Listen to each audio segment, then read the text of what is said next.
With the recent not guilty jury verdict in New York City, which is decided that Daniel Penny, who's the architecture student here and former Marine, who intervened to protect his fellow subway passengers from a schizophrenic criminal who was threatening to kill somebody last year, I wanted to discuss the concept of a Good Samaritan and the importance of this concept in a modern, healthy society.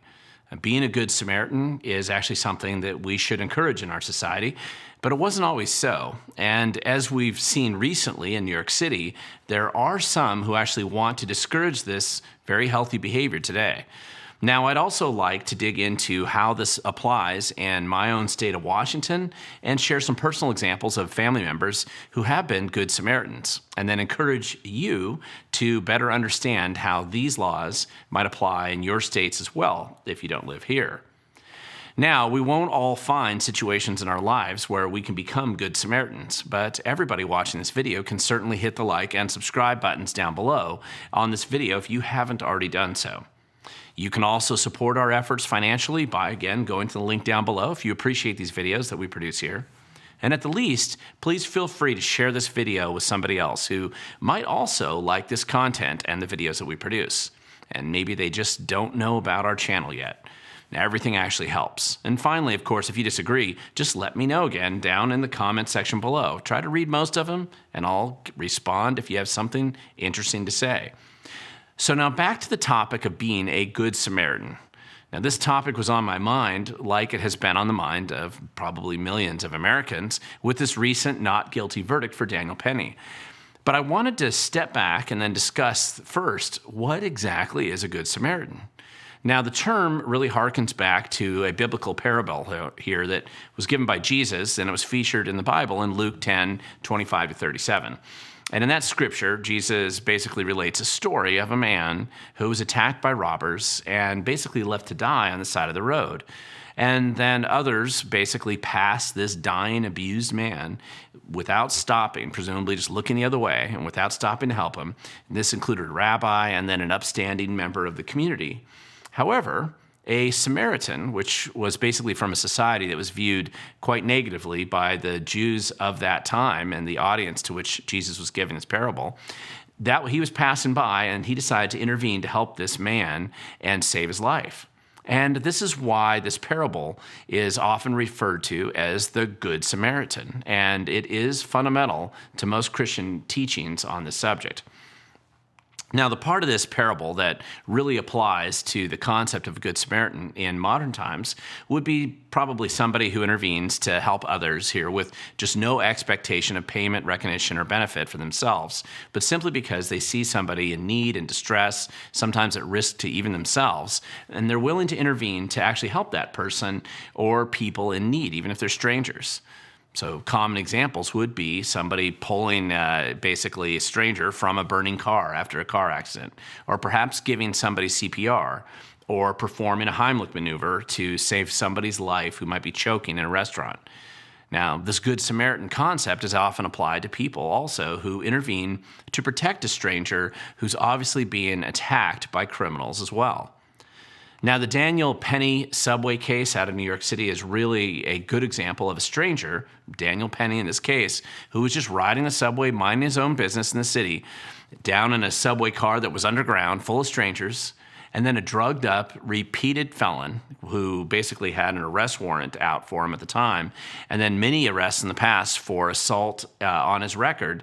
This felon entered the subway car acting in a deranged and very threatening manner, explicitly threatening to kill somebody, and basically he's terrifying all the strangers in that car.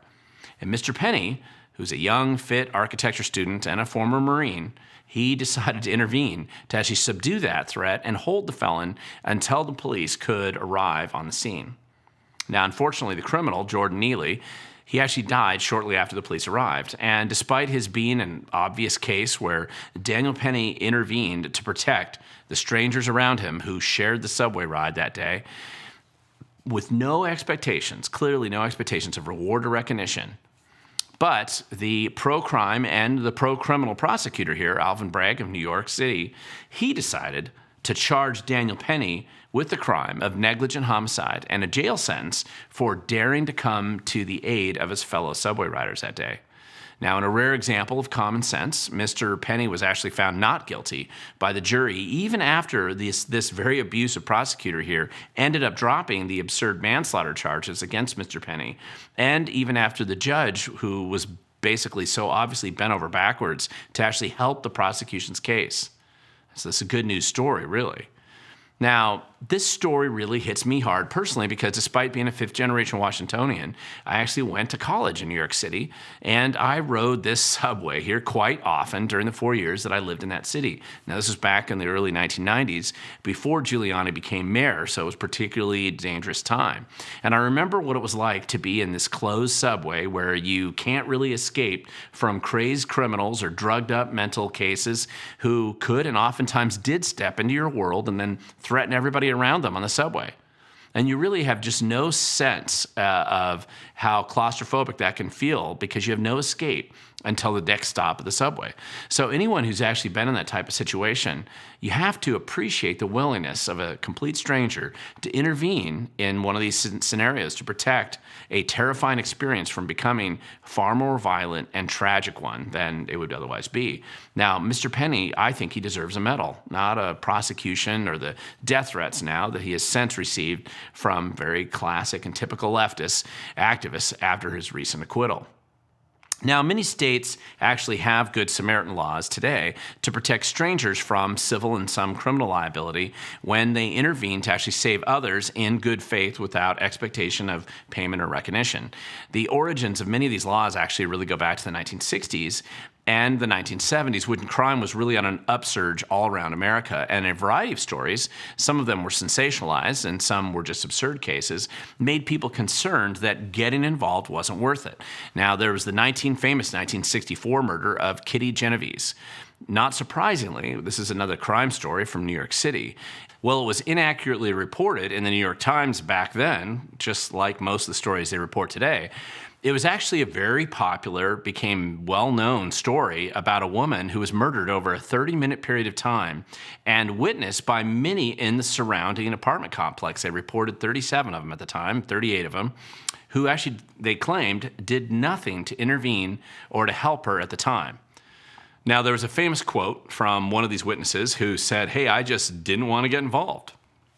And there were also stories of Good Samaritans who were later sued, and this is from all around the country, who were actually sued for the harm that they caused to strangers when they intervened to give them maybe CPR, to pull them from burning cars, or other examples similar to this. So throughout America, about 50, 60 years ago, there was just this general recognition that a society that punished Good Samaritans was an ugly society that would descend only further into anarchy and heartlessness and encourage even more crime and bad behavior. Now, my late Uncle Robert, who passed away from cancer a few years ago, he once told me a story, that was from many years ago, about an incident when he and his best friend in the early 1970s, when they witnessed a man in the city of Kent who actually fell over with an apparent heart attack. And one of them actually encouraged another stranger who was driving by to go call for an ambulance. And my uncle and his friend, they actually began to conduct CPR on the stranger. And my uncle was fairly sure that he actually broke a rib on the man before the ambulance arrived to then bring that man to the hospital. Now, at the time, my uncle and his friend, they were actually afraid to be identified for fear of future litigation, so they remained anonymous. They never told anybody who they were. He said a few weeks later, there was an advertisement in the paper, presumably from the man that my Uncle Robert helped save, thanking the two strangers who intervened to save his life at that time. My uncle never came forward to admit it, and it was mainly because he said he feared the litigation and lawsuits. Now, a few years after that incident, Washington State actually passed what's commonly known as the Good Samaritan Laws, RCW 4.24.300 right here, and I'll link to it down below. And it was originally passed in 1975, and it was based on these general concerns about the people who were otherwise being actively discouraged from intervening to help strangers when they were obviously in need due to fear of civil or maybe abusive criminal liability. So this statute right here, I believe, mostly covered offered examples like the one that my Uncle Robert had participated in a few years before. And it was before this law was actually passed. So this law generally exempts Good Samaritans from civil liability when they volunteer to assist strangers during emergencies. And it's usually, it ends up being like providing impromptu medical care like CPR, or like pulling an unconscious person from a burning vehicle on the side of the road. I mean, this is widely recognized by most people as clearly a good law. Now, another example of a Good Samaritan act by one of my family members here in Washington State, this was actually from over 20 years ago, and it was another family member who I'm going to actually, he's still alive, so I'm going to make sure he remains unnamed to protect his privacy. He was actually driving through the city of Paulsbo, and he noticed that a police officer had pulled over a car on the side of the road. Now, my family member was parked at a stoplight at the time, and then he looked back over at the traffic stop, and he realized that the two guys in the car had overpowered the police officer and were actually attacking the officer on the ground. And my relative promptly broke the traffic laws, drove through that red light, and he jumped out and he intervened to assist the police officer who was on the ground. Now, part of his assistance, it did include seriously injuring and hospitalizing the two criminals and actually breaking the arm of another officer who didn't initially identify himself when he arrived at the scene. My relative actually spent the rest of the day filling out paperwork and giving statements to the police. And it turned out the two genius criminals had actually been pulled over for littering, of all things, and then both had open warrants for their arrest for previous crimes in Oregon. So my family member's statements at the time in Paulsbo, they were actually kept confidential from the public. And in the police and court records at the time, he was identified as a Good Samaritan John Doe. They never revealed who he was. Now, for those interested in the law that basically would apply to this type of Good Samaritan intervention, and in this case, assisting police, this is actually covered under this law right here, which is RCW 9.01.055, and it was titled Citizens Immunity if Aiding Officer. And it actually has been on the books in Washington State since 1969, and most states have similar statutes to this. But what about the Daniel Penny Good Samaritan example? Well, in Washington State, the law that covers that type of scenario can be found in RCW 9A.16.020, and also, I think related to that is 9A.16.110. Now, both of these laws have been on the books since the 1970s. And the second statute, which is, to be more specific, it's 9A.16.110, subsection 2, it also clarifies that if you have an abusive prosecutor, like this horrific prosecutor we see out here in New York City, who actually attempts to prosecute somebody for committing an act of self-defense or defending somebody else, and then the abusive prosecutor loses, as they should, the state's going to be required to repay that person or the Good Samaritan, basically, the entire cost of their legal defense. And I know that that's happened a few times in Washington State. Now, essentially, laws are only as good as they're enforced, of course. And in Washington State, just like most states, there's a general public perception that most people would actually prefer that we have strong and robust Good Samaritan laws on the books. I mean, it just makes sense.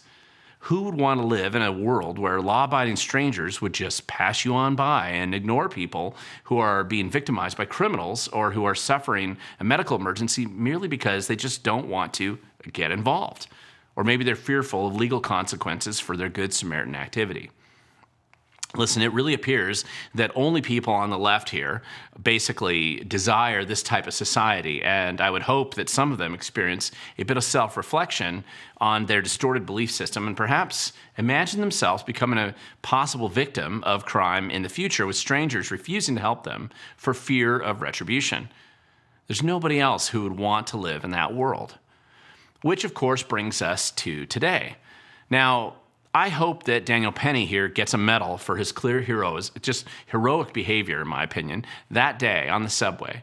And while it will be small reward for the abuse that he suffered at the hands of the New York City prosecutor, Alvin Bragg, at least he can perhaps moderate the poisonous policy that so many leftists seem to desire today to discourage people from intervening to actually help strangers when they can. With very few exceptions, I believe most people desire to live in a society where their neighbors, friends, and even strangers are going to come to their aid in the time of need. As conservatives, or people who actually believe in liberty and freedom, this should resonate with us even louder because we clearly understand the limits of the police, firefighters, or other public service people from being able to actually help people in their time of need. They can't be everywhere all at once.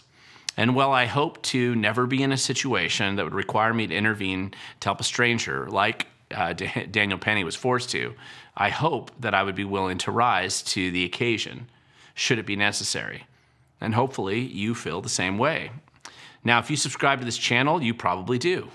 But it is important to recognize and reward those in our community who take such risks and do the right thing. We want to encourage more of this behavior, not less of it.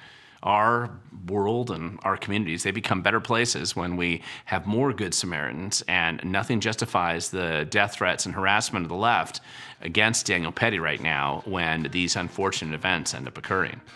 However, just like everything else, it ultimately comes down to us and our willingness to show up and do the right thing, not just in the political arena that I discuss so often on this channel, but also in our day-to-day lives in our community. We must show up and we must do the right thing because ultimately the future belongs to those who show up.